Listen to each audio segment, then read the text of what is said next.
5 August পরবর্তী সময়ে আমরা ডক্টর মোহাম্মদ ইউনূসের সরকারের নেতৃত্বে যে সরকার গঠিত হয়েছিল সেই সরকারকে আমরা আমাদের জায়গা থেকে সর্বোচ্চ সহযোগিতা করার চেষ্টা করেছি, কিন্তু সেই সরকারের সময়েও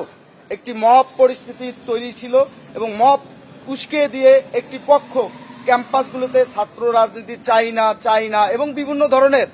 উস্কানিমূলক কথাবার্তা বলে ক্যাম্পাসের শিক্ষার্থীদেরকে বিভ্রান্তকর পরিস্থিতিতে ফেলত। সেই পরিস্থিতিও কিন্তু আমরা অত্যন্ত সহিষ্ণুতার সহিত ধৈর্যের সহিত আমরা অতিক্রম করে এই জায়গায় এসেছি। যেহেতু বিগত 15-17 বছর পর বাংলাদেশের জনমানুষের একটি প্রত্যক্ষ ভোটের মাধ্যমে ত্রয়োদশ জাতীয় সংসদ নির্বাচন অনুষ্ঠিত হয়েছে, সেই অনুষ্ঠান ও ভোটে বাংলাদেশের মানুষ সরাসরি গিয়ে তার পছন্দের প্রার্থীকে ভোট দিয়ে একটি সংসদ নির্বাচন হয়েছে এবং সেই নির্বাচনে বাংলাদেশ জাতীয়তাবাদী দল বিএনপি, যার অতীতেও সরকার পরিচালনা করার ইতিহাস আছে খুব ভালোভাবে, যেহেতু এই সরকারটি গঠন হয়েছে এবং 5 আগস্ট পরবর্তী সময়ে যে আমাদের বাংলাদেশ জাতীয়তাবাদী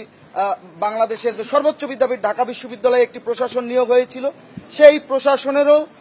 পরিবর্তন হয়েছে। আমরা বিশ্বাস করতে চাই, যেহেতু একটি প্রকৃত অর্থেই গণতান্ত্রিক সরকার প্রতিষ্ঠিত হয়েছে, এই পরিবেশে কেউ যদি মবকে উস্কে দিয়ে বা উস্কানিমূলক কথাবার্তা বলে পার পেয়ে যায়, এই বিশ্ববিদ্যালয় প্রশাসন যে নিয়োগকৃত প্রশাসন বহাল তবিয়তে থাকা সত্ত্বেও, তাহলে বাংলাদেশ জাতীয়তাবাদী ছাত্রদল মুখ বুজে সহ্য করে থাকবে না। অবশ্যই আমরা তাদের প্রতিহত করব, কিন্তু সেটা গণতান্ত্রিক উপায়ে। আমরা চাই বাংলাদেশ জাতীয়তাবাদী ছাত্রদল সবসময় গণতন্ত্র বিশ্বাসী এবং গণতন্ত্রপন্থী একটি ছাত্র সংগঠন। এই সংগঠনটি বিগত সময়ে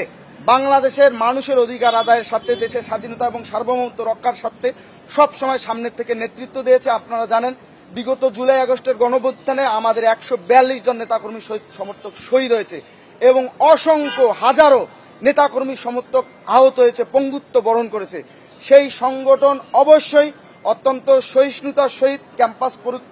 পরিস্থিতিকে লক্ষ্য করে, অবলোকন করে এবং শিক্ষার্থীদের ম্যান্ডেটকে ধারণ করে এবং আমাদের যে আদর্শিক চেতনা আছে সেই চেতনার সাথে সমন্বয় করে আমরা কিন্তু আমাদের কর্মসূচি এবং পরিকল্পনা গ্রহণ করি এবং সেই পরিকল্পনা বাস্তবায়নের জন্য আমরা পরিবেশ পরিস্থিতি অনুযায়ী চেষ্টা করি।